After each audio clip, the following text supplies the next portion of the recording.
ونصلي على رسوله الكريم أما بعد فأعوذ بالله من الشيطان الرجيم بسم الله الرحمن الرحيم لا تدركه الأبصار وهو يدرك الأبصار صدق الله مولانا العظيم وقال الله تبارك وتعالى في شان حبيبه بسم الله الرحمن الرحيم إن الله وملائكته يصلون على النبي يا أيها الذين آمنوا صلوا عليه وسلموا تسليما اللهم صل على سيدنا ومولانا محمد وعلى آله واصحابه أجمعين۔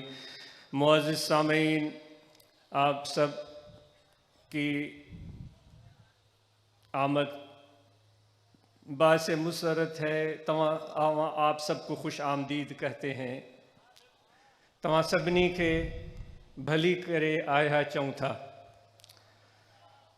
آپ نے ہمارے دعوت کو قبول کیا، آپ نے ہمارے بلاوے کا جواب دیا، آپ نے ہماری عزت افزائی کی، ہم سے پیار کیا، ہمارے ساتھ محبت کا ثبوت پیش کیا۔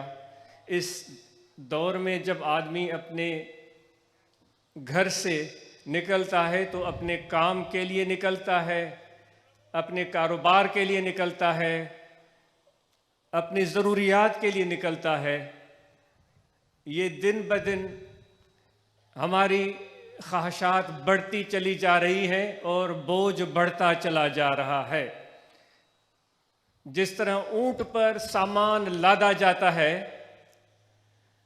تو پہلے ایک بوری، پھر دوسری بوری، پھر تیسری بوری، اس رکھوالے کا حرص بڑھتا چلا جاتا ہے، پھر بوریوں پر بوریاں لدتی چلی جاتی ہیں۔ پھر وہ کہتے ہیں کہ بھائی اتنا بوجھ اونٹ پر بڑھ گیا، اتنا بوجھ اونٹ پر بڑھ گیا کہ جو یہ بوجھ اس پر ڈالا گیا یہ آخری تنکا ثابت ہوا۔ یہ یعنی کہ اونٹ بیچارہ جواب دے گیا اور وہ گر پڑا۔ آج کے دور میں ہم اپنے اوپر بوجھ ڈالتے چلے جا رہے ہیں اور دن بدن اس میں اضافہ ہوتا چلا جا رہا ہے۔ تو اس بوجھ کی انتہا کیا ہوگی وہ اس ناچیز کو پتہ نہیں ہے، آپ مجھ سے بہتر جانتے ہیں۔ لیکن اس مصروفیت کے زمانے میں آپ نے اپنے گھروں کو چھوڑا، اپنے دفتروں کو بند کیا، اپنے کام کو بند کیا، اپنے اہل و عیال کو چھوڑا، یہاں آ گئے۔ بہت شکریہ، بہت شکریہ، بہت شکریہ۔ لیکن ایک سوال بنتا ہے، آپ سے سوال بنتا ہے، بھئی ہم آئے کیوں ہیں؟ کیوں آئے ہو آپ؟ مجھے جواب چاہیے۔ کیوں آئے ہو آپ؟ نہیں، یہ سوال آج ہم اپنے آپ سے کریں، بہت ضروری ہے۔ کوئی شکل ایسی تو ہے نہیں کہ کوئی جس کو ہم کہیں کہ یہ حسین عالم ہے، ہم اس کو دیکھنے جا رہے ہیں۔ کوئی شکل یہاں ایسی ہے نہیں۔ یہاں کوئی ایسا تماشا بھی نہیں ہو رہا ہے کہ ٹکٹ، مہنگے ٹکٹ خرید کر ہم وہ تماشا دیکھیں۔ یہاں کوئی بہت بڑا گائک بھی نہیں آیا ہوا ہے کہ جس کی سریلی آواز سننے کے لیے ہم بےتاب ہوں۔ یہاں کوئی سیاسی بات بھی سیدھے انداز میں نہیں ہو رہی ہے کہ ہم سمجھیں کہ ہمیں اپنے سیاسی حقوق کو پانے کا کوئی شعور سیدھی طرح حاصل ہو جائے گا۔ کیوں آئے ہو آپ؟ مجھے جواب چاہیے۔ میں خواتین سے پوچھتا ہوں، آپ سے پوچھتا ہوں، میں اپنے آپ سے پوچھتا ہوں، کیوں آئے؟ اتنا قیمتی وقت، آپ کے ایک ایک سیکنڈ، ایک ایک منٹ کی ہم قیمت لگانا چاہیں تو نہیں لگا سکتے۔ سیٹھ کا وقت بھی قیمتی ہے، استاد کا وقت بھی قیمتی ہے، شاگرد کا وقت بھی قیمتی ہے، مزدور کا وقت بھی قیمتی ہے، کاشتکار کا وقت بھی قیمتی ہے۔ تو اس قیمتی وقت جس کو ہم پیسوں میں اگر خریدنا چاہیں تو میرے پاس طاقت نہیں، کسی کے پاس اس وقت طاقت نہیں کہ اتنے سارے لوگوں کا وقت خرید کر سکے۔ کوئی تو وجہ ہے۔ جو آپ کو یہاں کھینچ کر لائی ہے؟ کوئی تو جستجو ہے، کوئی آپ کے دل میں تڑپ ہے، کوئی بے چینی ہے۔ اگرچہ ہم مبہم لوگ ہیں، ہمیں ہمارے شعور کو ابھی منزلیں طے کرنی ہے، ہمارے فہم کو ابھی منزلیں طے کرنی ہے، تاکہ ہم اپنے شعور کی منزلوں تک رسائی، اس منزل تک رسائی حاصل کر سکیں کہ ہم سمجھ سکیں کہ میرے اندر میں یہ بے چینی کیوں ہے، میں کیوں تڑپتا ہوں، میری نیندیں کیوں اکھڑ جاتی ہیں، مجھے اضطراب کیوں ہوتا ہے، میں کروٹیں کیوں بدلتا ہوں۔ یہ آپ کی کیفیت بھی ہے اور میری کیفیت بھی ہے۔ بے چینی رہتی ہے یا نہیں رہتی؟ پیاس رہتی ہے یا نہیں رہتی؟ دنیا دار لوگوں سے بھی یہ سوال ہے، جن کے پاس دولت کی فراوانی ہے ان سے بھی سوال ہے، جن کے پاس دولت کی فراوانی نہیں ان سے بھی سوال ہے، مردوں سے بھی سوال ہے، خواتین سے بھی سوال ہے۔ دنیا دار لوگوں نے اسباب اکٹھے کیے، الحمدللہ، لیکن بے چینی نہیں گئی۔ انہوں نے سوچا کہ لاکھ کے 2 لاکھ بنیں گے تو بے چینی ختم ہوگی، نہیں ختم ہو رہی ہے۔ لاکھ سے کروڑ بنیں گے، بے چینی ختم ہوگی، ختم نہیں ہو رہی ہے۔ ملا مولوی عالم نے سوچا کہ کوئی اچھی تقریر سناؤں گا تو مجھے سکون ملے گا، ایک تقریر کے بعد اور شوق بڑھ گیا، ایک کتاب لکھنے کے بعد اور شوق بڑھ گیا، میں نے کتاب لکھ ماری، سوچا کہ بھئی واہ واہ میں صاحب کتاب ہو گیا، اب شوق ہوا کہ ایک اور کتاب بھی لکھوں، پھر ایک اور کتاب بھی لکھوں، 10 کتابیں لکھ ماری، لیکن ابھی تک مجھے تسلی نہیں ہو رہی ہے۔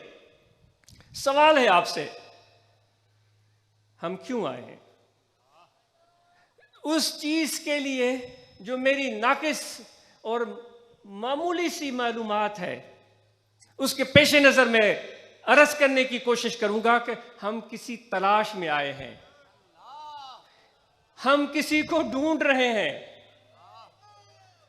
کسی سے ملنا چاہتے ہیں، کسی کی دوستی چاہتے ہیں، کسی کا پیار چاہتے ہیں، کسی کی شفقت چاہتے ہیں، کسی کی قربت چاہتے ہیں، کسی کا جلوہ دیکھنا چاہتے ہیں، کسی کے آنکھوں میں ہم دیکھنا چاہتے ہیں، اس کی آنکھوں میں کیا سمایا ہوا ہے، اس کی آنکھوں میں کتنا پیار ہے، اس کی آنکھوں میں کوئی غصہ ہے، اس کی آنکھوں میں کوئی نفرت ہے، اس کی آنکھوں میں کوئی پسندیدگی ہے، ناپسندیدگی ہے، کیا ہے؟ ہم یہ ساری چیزیں دیکھنا چاہ رہے ہیں، لیکن وہ ہے کون؟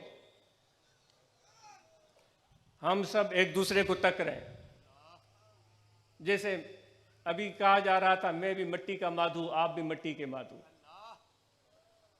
جیسی آپ کی شکل ویسی میری شکل، جیسی مجھے بھوک لگتی ہے ویسے آپ کو بھوک لگتی ہے، جیسے مجھے پیاس لگتی ہے ویسے آپ کو پیاس لگتی ہے، جیسے مجھے رات کو بستر چاہیے ویسے آپ کو بستر چاہیے، ہم تو ایک جیسے ہو گئے۔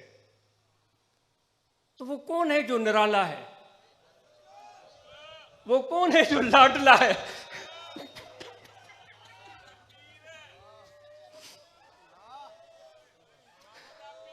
وہ کون ہے جو پردوں کے پیچھے چھپا بیٹھا ہے؟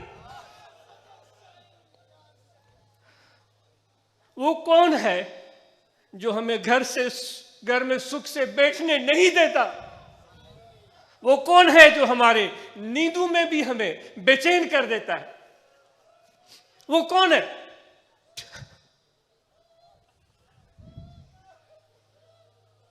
اور اوپر سے وہ کہہ بھی دیتا ہے کہ میں تمہیں بے چین کرتا ہوں، میں تمہیں نیند میں بھی جگا دیتا ہوں، میں تمہیں تڑپاتا ہوں، تیرے باطن میں آگ لگا دیتا ہوں۔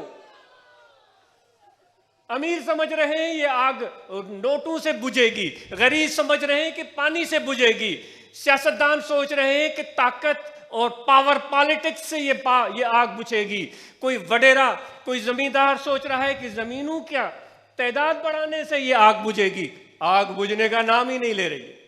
بھائی کون لگا رہا ہے یہ آگ؟ کس نے بے چین کر رکھا ہے؟ جو چھپا ہوا ہے اور جو پکارتا ہے، جو بلاتا ہے، جو کھینچتا ہے، ہمارے قدم اس کے اشارے پر اٹھتے ہیں، وہ کہتا ہے کہ تمہاری آنکھیں بھی مجھے نہیں دیکھ سکتی۔ مشکل ہو گیا، بہت بے چین بھی کر دیا، گھر میں بھی سکھ سے بیٹھنے نہیں دیا، دولت میں بھی مزہ نہیں پایا، ہجر میں بھی مزہ نہیں آیا، وصال میں بھی سکون نہیں ملا۔ اے میرے لاڈلے، اے میرے پیارے، ہم کیا کریں؟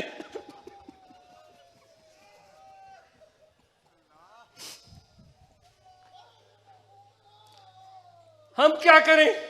کیا اس طرح تڑپ تڑپ کے ہم مر جائیں گے؟ اس طرح ہماری جنازے اٹھیں گے اور اس طرح بے سر و سامانی کے عالم میں دنیا سے رخصت ہو جائیں گے؟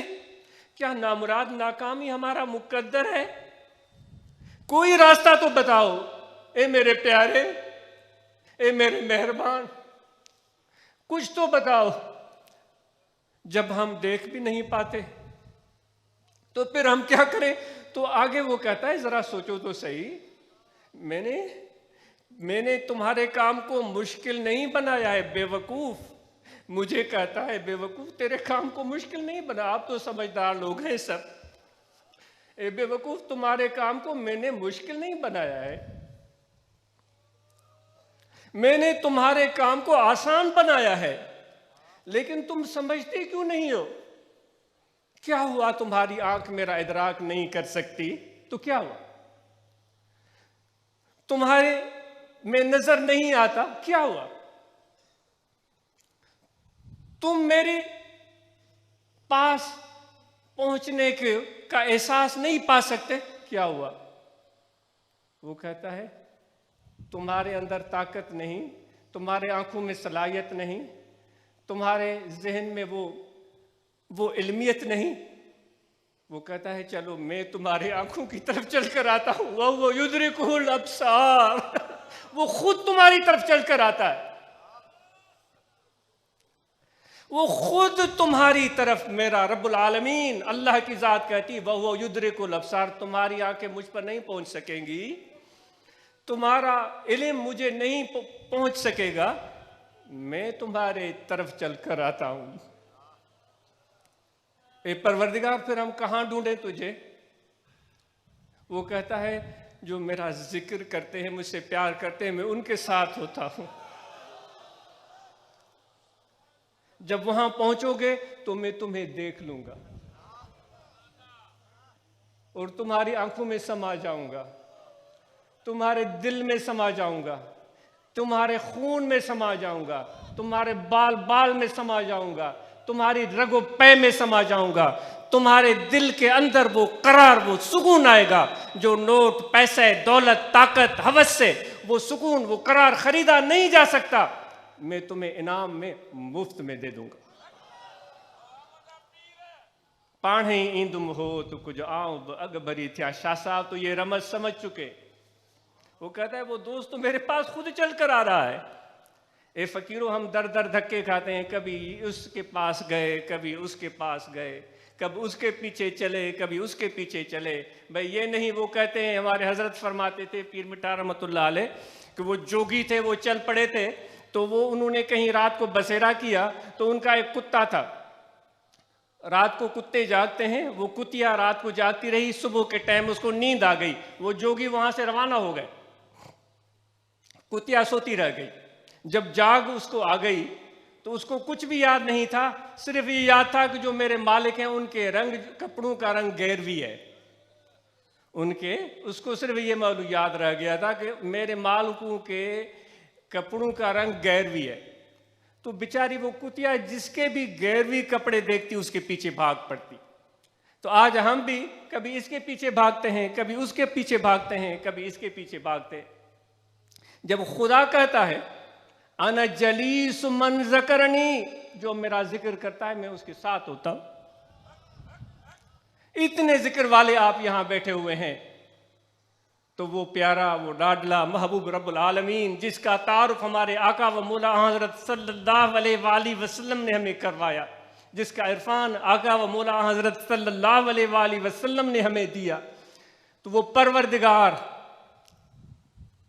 ذکر والوں کے ساتھ ہوتا ہے، ان کی طرف جانا، ان کے ساتھ تمہارا بیٹھنا،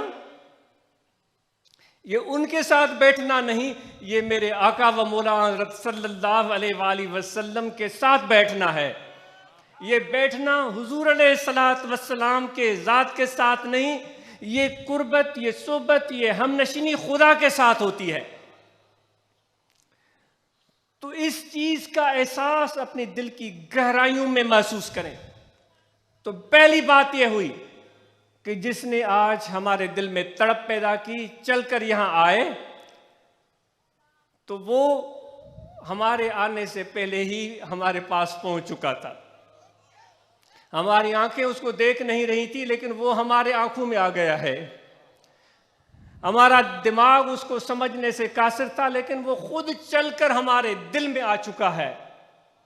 آنکھ کھولو، ذرا آنکھ کھولو، ذرا جھانک کر دیکھو، چھو ونی ونکار ہت نہ گولی ہو تکے، لکو کین لطیف چے بارو چو بے پار، نائے نیڑ نہار تو میں دیرو دوست جو۔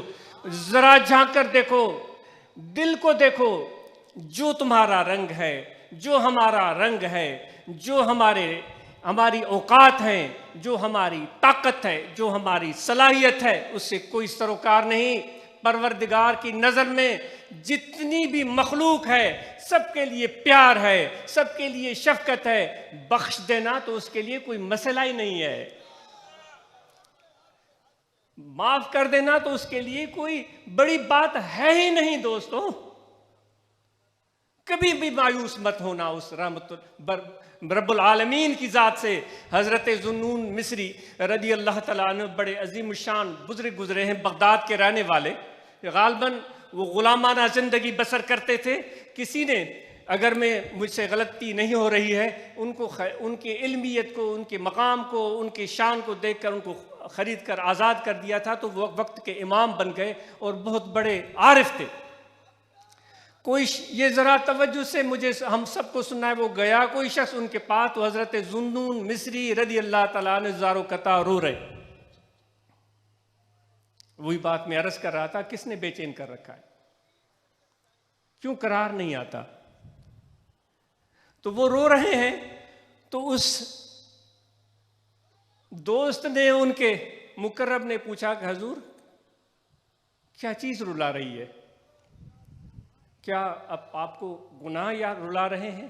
آپ کو گناہ یا رلا رہے ہیں؟ بے فرمانیاں، غلطیاں اور کوتاہیاں رلا رہی ہیں؟ تو اور زیادہ رونے لگے۔ جب رو رو کے ہلکان ہو گئے تو کہنے لگے، بھائی نہیں، گناہ نہیں رلا رہے، کیونکہ مجھے پتہ ہے کہ میرا رب اتنا سخی اور مہربان ہے کہ میرے گناہ تو اس کی رحمت کے آگے رائی کے دانے جتنے بھی نہیں ہیں، کچھ بھی نہیں ہے۔ مجھے پتہ ہے جب میں اس کے سامنے جاؤں گا تو وہ مجھے میرے گناہ بغیر کسی دیر کے معاف کر دے گا۔ زمینوں سے بھرے ہوئی میرے گناہ ہوں، زمینوں کے کناروں تک، آسمان کے کناروں تک پہنچے ہوئے ہوں، تو وہ ان گناہوں کو بخش دے گا۔ مجھے جو چیز رلا رہی ہے وہ یہ رلا رہی ہے کہ میرا رشتہ مالک سے بنا ہے یا نہیں بنا ہے۔ آپ سے بھی سوال ہے، میں اپنے آپ سے بھی پوچھتا ہوں، میرا تعلق جڑا ہے یا نہیں جڑا ہے؟ میرا ناطہ اللہ سے بندھا ہے یا نہیں بندھا ہے؟ ثواب اور گناہ تو بعد میں آتے ہیں، پہلے تو تعلق جڑے، رشتہ جڑے، رابطہ ہو۔ تو آج ہم سب اس کوشش میں ہم یہاں آئے ہیں۔ ہم جیسے ہزاروں گنہگار یہاں موجود ہوں گے تو نیکوکار بھی موجود ہوں گے۔ دیکھو، وہ اتنی کریم ذات ہے کہ جہاں پھول اگاتا ہے، یہ پھول خوبصورت، یہ خدا کی حسین قدرت کا مظہر ہے۔ جہاں خوشبودار پھول اگاتا ہے، ان کے ساتھ کانٹے بھی اگا دیتا ہے، ان پھولوں کے ساتھ کانٹے بھی اگا دیتا ہے۔ اور پانی لگانے والا جب پانی لگاتا ہے، اس کی قدرت دیکھو، اس کی حکمت دیکھو، وہ پھولوں کو بھی پانی مل جاتا ہے، کانٹوں کو بھی پانی مل جاتا ہے۔ ایسے ہے یا نہیں؟ اس کا کرشمہ ہے۔ کوئی پانی لگاتا ہے تو اس کی نظر پھولوں پر ہوتی ہے، لیکن جیسے ہی پانی لگائے گا تو جس طرح پھول اس پانی سے سیراب ہوتے ہیں اسی طرح کانٹے بھی اس سے سیراب ہو جاتے ہیں۔ تو یہاں بہت سارے پھول بیٹھے ہوئے ہیں اور مجھ جیسے کانٹے بھی ہیں۔ تو جب رحمت کی بارش برستی ہے، وہ مالی اس باغ کا جب پانی چھڑکاتا ہے تو اس کی قدرت ہے، اس کا طریقہ ہے، اس کی حکمت ہے، اس کے کام کرنے کا انداز ہے کہ وہ پانی پھولوں کو بھی دیتا چلا جائے گا تو کانٹوں کو بھی دیتا چلا جائے گا۔ تو اس لیے کبھی بھی اللہ کی رحمت سے کوئی بھی محروم نہیں رہتا، سوا اس شخص کے کہ جو اللہ کی دربار میں امید کو توڑ دیتا ہے اور مایوسی اس کے دل میں گھر کر لیتی ہے، وہ شخص محروم رہ سکتا ہے، ورنہ تو کتنا بھی گنہگار ہو، بدکار ہو، سہکار ہو، جب وہ ہاتھ اٹھاتا ہے، جب وہ گڑ گڑاتا ہے، جب وہ مانگتا ہے تو خدا جھولیاں بھر بھر کے اس کو عطا کرتا ہے۔ تو یہاں جتنے بھی ہم بیٹھے ہوئے ہیں، تو ان میں جتنے بھی خدا کے پیارے ہیں ان پر رحمت کی بارش برس رہی ہے، تو جو گنہگار ہیں وہ بھی اس سے سیراب ہو رہے ہیں۔ یہی تو جماعت میں بیٹھنے کا فائدہ ہے، یہی تو ذکر والوں کے ساتھ بیٹھنے کی برکتیں ہیں۔ تو اپنے دل کو بڑا کریں، خدا کی رحمت بہت وسیع ہے، ہماری اوقات اور توقعات سے بھی کہیں زیادہ، لیکن ہمیں یہ چیز یاد رکھنی ہے کہ یہ جو دنیا ہے اللہ تبارک و تعالیٰ نے بڑے مقصد کے لیے پیدا کی ہے۔ جو بھی ہم کام کرتے ہیں اپنے معاش کے لیے، اپنی اولاد کے لیے، اپنی ذات کے لیے، اس کے لیے خدا نے محنت کو شرط قرار دیا ہے۔ محنت کرو گے تو اللہ تعالیٰ فرماتا ہے پھر برکت بھی ہوگی، محنت کرو گے تو کامیابی بھی ہوگی، محنت کرو گے تو نفع بھی ہوگا، محنت کرو گے تو منزل کو بھی پہنچو گے۔ کاروبار کرنے والے، دکان چلانے والے، مزدوری کرنے والے، ملازمت کرنے والے، آپ سب پر، ہم سب پر لازم ہے کہ جس شعبے سے ہم وابستہ ہیں اللہ کے اس شرط کو پورا کریں کہ محنت کرو، محنت کرتے چلے جاؤ۔ اور جب محنت کر کے تم کچھ حاصل کر لیتے ہو، جو اللہ کی کا جو طریقہ ہے، جو میرے آقا و مولا حضرت صلی اللہ علیہ وآلہ وسلم کا ایک وتیرہ تھا، جو آپ کا مزاج تھا، جو آپ کا اسوہ حسنہ تھا، کہ اللہ تعالیٰ نے فرمایا تھا کہ میرے پیارے نبی کی، میرے آقا و مولا حضرت صلی اللہ علیہ وآلہ وسلم، میری جان مال آپ پر قربان، کہ میرے نبی کا جو وتیرہ ہے، جو طریقہ ہے، جو زندگی ہے، اے اہل ایمان تمہارے لیے حسین ترین نمونہ ہے۔ ہم اور آپ نے محنت کی، الدنیا مزرعۃ الآخرہ، آخرت کی کھیتی ہے، محنت کی، اس میں سے ہمیں نفع ملا، اپنی ضرورت کو پورا کرو، اپنے والدین اور بچوں کی ضرورت کو پورا کرو، سب سے بڑھ کر اپنی اولاد کی تعلیم اور تربیت کو بہتر طریقے سے پورا کرنے کی کوشش کرو۔ یہ پیسے اپنی اولاد کی تعلیم اور تربیت پر صرف کرنے چاہیے ہم سب کو، تاکہ وہ اچھے انسان بنے، اچھے مسلمان بنے، خدا کے ذکر کرنے والے بنے۔ اور اس کے ساتھ ساتھ جو میرے نبی کا طریقہ تھا، 1 درہم یا لاکھ درہم آتا تھا، وہ گھر نہیں لے جاتے تھے، اپنے دوستوں میں بانٹتے تھے۔ آج ہم اور آپ سب یہاں سے سیکھ کر اٹھیں، جو ہمیں خدا نے عطا کیا ہے، محنت سے کمایا ہے، رزق حلال کی صورت میں دیا ہے، میرے آقا و مولا حضرت صلی اللہ علیہ وآلہ وسلم کے اس وتیرے اور اسوہ اور طریقے کے مطابق صرف جیبیں نہیں بھرنی ہے، بلکہ دائیں بائیں آگے پیچھے دیکھنا ہے۔ میرا کوئی بھائی، میرا کوئی ہم جماعت، میرا کوئی رشتہ دار، میرا کوئی پیارا کسی تکلیف میں ہے تو حضور علیہ السلام کے اس طریقے کو یاد کرتے ہوئے اس کی بے دریغ مدد کرنا ہم سب کی ذمہ داری ہے۔ کوئی ہمارے پڑوس میں بیمار تو نہیں ہے تو اس کے علاج کی صورت نہیں بن رہی ہے تو اے فقیرو، اے میرے دوستو، اے جماعت اصلاح المسلمین کے اراکین و ممبران، ہم اور آپ کو چپ کر کے خاموش بیٹھ کر کے رہنا یہ ہمیں زیب نہیں دیتا۔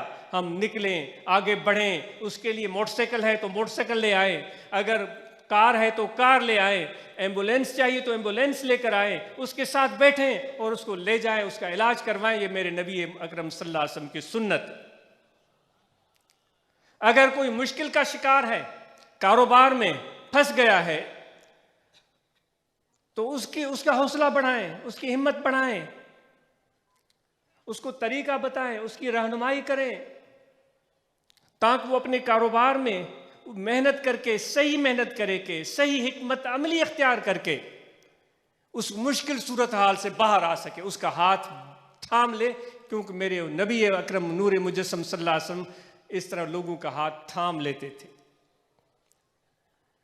وہ اپنی بھوک بھول جاتے تھے، اپنے دوستوں کی بھوک کا فکر پہلے کرتے تھے۔ پنکھا تھوڑا اپنی بھوک سے پہلے اپنے دوستوں کی بھوک مٹانے کی فکر کیا کرتے تھے۔ اگر اسی طرح ہم اپنی خواہش کے پیچھے بھاگتے رہے جس طرح کہ اس وقت ہم کر رہے ہیں، پھر اللہ کے بندے ہم نہیں کہلوائیں گے، ہم اپنے نفس کے بندے کہلوائیں گے، اب خواہش کے بندے۔ بھلے لاکھ دعویٰ کریں کہ ہم خدا کے بندے ہیں، لیکن جب ہم اپنے مقصد، مطلب، مفاد اور لالچ اور حرص کے پیچھے بھاگ رہے ہیں تو پھر اللہ کے بندے ہم کا نہیں کہلوائیں گے، ہم اپنی خواہش کے بندے اور اپنے نفس کے نوکر ہیں۔ بلکہ حضور علیہ الصلوۃ والسلام تو ایک موقع پر وہ کیفیت بھی میرے بھائیوں ہمیں یاد کرنی چاہیے۔ مہمان آیا ہے گھر، آپ نے پیغام دیا ہے کہ مہمان کے لیے کچھ کھانا پیش کیا جائے، تو گھر سے یہ جواب آتا ہے کہ اتنے دنوں سے گھر کا چولہا گرم نہیں ہوا، کھانے کی کوئی چیز گھر میں موجود نہیں ہے۔ یہ حضور علیہ الصلوۃ والسلام کے حویلی سے جواب آتا ہے، لیکن کوئی گھبراہٹ نہیں، کوئی پریشانی نہیں، اپنے مہمان کا ہاتھ اٹھاتے ہیں اور کہتے ہیں کوئی جو ہمارے اس مہمان کو آج رات میزبانی کرے، اس مہمان کی۔ تو اس نبی کے ہم غلام ہیں، ان کے راستے پر چلتے ہیں۔ دل کو بڑا کرو، اپنا پیٹ بھرنے سے پہلے میرے نبی اکرم نور مجسم صلی اللہ علیہ وسلم کی سنت کے مطابق اوروں کے پیٹ بھرنے کا فکر کرو۔ وہ امام شبلی رحمۃ اللہ تعالیٰ علیہ کا مشہور واقعہ ہے۔ وہ ہم بڑے لوگوں کی صحبت میں جاتے ہیں تو پھر ہمیں ان کی صحبت اتنی اچھی لگتی ہے کہ ان سے دور جانے کا دل نہیں کرتا، اور پھر زندگی ان کی خدمت میں ہم بتا دیتے ہیں۔ وہ امام شبلی ہیں یا سری سکتی ہیں، مجھے اشتباہ ہو رہا ہے، وہ کسی بادشاہ کی خدمت میں رہتے تھے، تو بادشاہ ایک دن اس سے خوش ہو گیا، خوش ہو کر اس کو خلعت پہنائی، عالیشان خلعت جب اس نے پہن لی تو بادشاہ کے سامنے مؤدب طریقے سے یوں کھڑا ہو گیا، تو کھڑے کھڑے اس کو چھینک آئی، چھینک آنے کی وجہ سے اس کے ہاتھ میں کچھ چیز نہیں تھی، تو اس نے خلعت کے کونے سے دامن سے اپنا ناک پونچھ لیا بے اختیار طریقے سے۔ بادشاہ ناراض ہو گیا، بھری دربار میں اس نے اس کو کہا کہ تو نے میری خلعت کی، خلعت شاہی کی، میری دی ہوئی پوشاک کی بے ادبی کی ہے، اس خلعت کو تم نے احترام سے رکھنا تھا، تم نے اس کی دامن سے ناک پہنچی ہے۔ اس پر ناراض ہوا، بڑی دربار میں اس کو ڈانٹ پلائی اور اس پر غصے کا اظہار کیا۔ وہ کہتے ہیں کہ بات سننے کے بعد وہ گھر گئے، ان کی گفتگو بند ہو گئی۔ حضور سونا سے رحمۃ اللہ علیہ، جن کا یہ عرس ہم منا رہے ہیں، یہ وہ واقعہ بیان کرتے تھے، اس کی گفتگو بند ہو گئی۔ یہ امام غزالی نے بھی یہ واقعہ نقل کیا ہے۔ تو بادشاہ کو جب احساس ہوا کہ میں نے ایک ذی علم اور ذی احترام شخص کی بھری دربار میں بے عزتی کی ہے، تو وہ سمجھا اس وجہ سے وہ چپ ہو گیا ہے۔ تو بادشاہ اس کے پاس چل کر گیا، لیکن اس کی زبان نہیں کھلی۔ بادشاہ پریشان ہوا، اپنے خاص حکیم کو اس کے علاج کے لیے بھیجا، دوائیاں، علاج، معالجے سب ہوئے، لیکن اس کی زبان نہیں کھلی۔ تو بادشاہ پریشان ہو گیا، طبیب کو کہا کہ اس کو کیا ہوا ہے؟ طبیب نے کہا کہ اس کو کوئی بہت زیادہ دکھ پہنچا ہے، شاک میں ہے، اس لیے یہ بول نہیں پا رہا ہے، شاید وہ جب غم کی کیفیت سے نکلے گا تو پھر بولے گا۔ کہتے ہیں 40 دن تک وہ بالکل گمسم رہے، بول نہیں پاتے تھے۔ جب بولنے کے قابل ہوئے تو بادشاہ نے ان کو بلا بھیجا اور پوچھا کہ کیا ہوا؟ ناراض ہو گئے ہو؟ ڈانٹ تمہیں کڑوی لگی؟ غصہ آ گیا؟ شبلی کی آنکھوں سے آنسو روا ہو گئے، وہ رونے لگا۔ اس نے کہا بادشاہ سلامت، یہ بات نہیں ہے۔ اس نے پوچھا پھر کیا ہوا؟ انہوں نے کہا کہ بادشاہ سلامت، ایک سوچ مجھے تڑپا رہی ہے، ایک بات مجھے رلا رہی ہے، اس نے میرے دل میں گھر کر لیا ہے۔ بادشاہ نے پوچھا وہ کیا بات ہے؟ شبلی نے کہا کہ آپ نے خوش ہو کر مجھے خلعت پہنائی اور میں خوش ہوا اور مجھے چینک آئی، میں نے اس کی دامن سے ناک پہنچا، آپ ناراض ہوئے اور میری خلعت بھی اتروا دی، خلعت مجھ سے چھین لی اور مجھے دربار سے بھی نکال دیا۔ اے بادشاہ سلامت، میں گھر میں چلا گیا، میری بے ادبی تھی، میری گستاخی تھی۔ میرے دل میں خیال آیا کہ ایک بادشاہ جس کی وقتی حکومت ہے، اتنا غیرت مند ہے، اس کو اپنے انعام کی اتنی شناس ہے، لیکن جس رب العالمین نے مجھے پیدا کیا ہے، جس نے مجھے یہ حسین شکل دی ہے، یہ خوبصورت جلد دی ہے، آنکھیں دی ہیں، ناک، زبان، کان، ہاتھ اور پاؤں دیے ہیں، میں نے ان کے ان دی ہوئی نعمتوں کی کتنی بار ناقدری کی ہے، لیکن مڑ کر ایک بار بھی اس نے مجھے ڈانٹا نہیں۔ کبھی مجھ سے انسانیت کا شرف چھینا نہیں ہے، مجھے خلیفۃ اللہ فی الارض کا لقب مجھ سے چھینا نہیں ہے، بلکہ وہ اب بھی مجھ سے پیار کرتا ہے۔ میں غلطیاں کرتا ہوں، گناہ کرتا ہوں، ناشکری، ناقدری کرتا ہوں، پھر بھی مجھ سے پیار کرتا ہے۔ تو مجھے اس بادشاہ کی دربار میں ہونا چاہیے، اور کسی بادشاہ کے دربار میں رہنے کا کیا فائدہ؟ ہم دنیا داروں کے پیچھے بھاگتے ہیں اور دم ہلاتے ہیں، بھئی کچھ پیسے مل جائیں گے، کام پھنسے گا تو وہ مجھے پیسے دے دیں گے، میرے بچے کی نوکری لگ جائے گی۔ اے میرے بھائیوں، جو خدا کے در پر گھٹنے ٹیک کے بیٹھ جاتا ہے، اس کو کسی مالدار کی ضرورت نہیں ہوتی، کسی امیر کی سامنے جھکنے کی ضرورت نہیں ہوتی۔ اور تم اے فقیرو اور آپ اور مجھے، ہمیں شیر بن کے زندہ رہنا ہے، گیدڑ بڑھ کے نہیں جینا ہے، شیر بن کے۔ اے کاشتکارو، اے مزدورو، اے محنت کشو، اے ریڑھی چلانے والو، رکشہ چلانے والو، سائیکل پر چڑھ کر سامان بیچنے والو، تم خدا کے شیر ہو۔ اپنے آپ کو پہچانو، دنیا نہیں پہچانتی، وزیر، مشیر، امیر، صدر اور طاقت والے نہیں پہچانتے، پرواہ نہیں ہونی چاہیے، کیونکہ خدا تمہیں پہچانتا ہے، خدا تم سے پیار کرتا ہے، خدا تمہیں اپنا کہتا ہے، تو پھر تمہیں کسی اور کی پرواہ نہیں ہونی چاہیے۔ چوں شہ مرا برداشت از خاک، چوں شہ مرا برداشت از خاک، سزد گر سر بگزرانم ز افلاک۔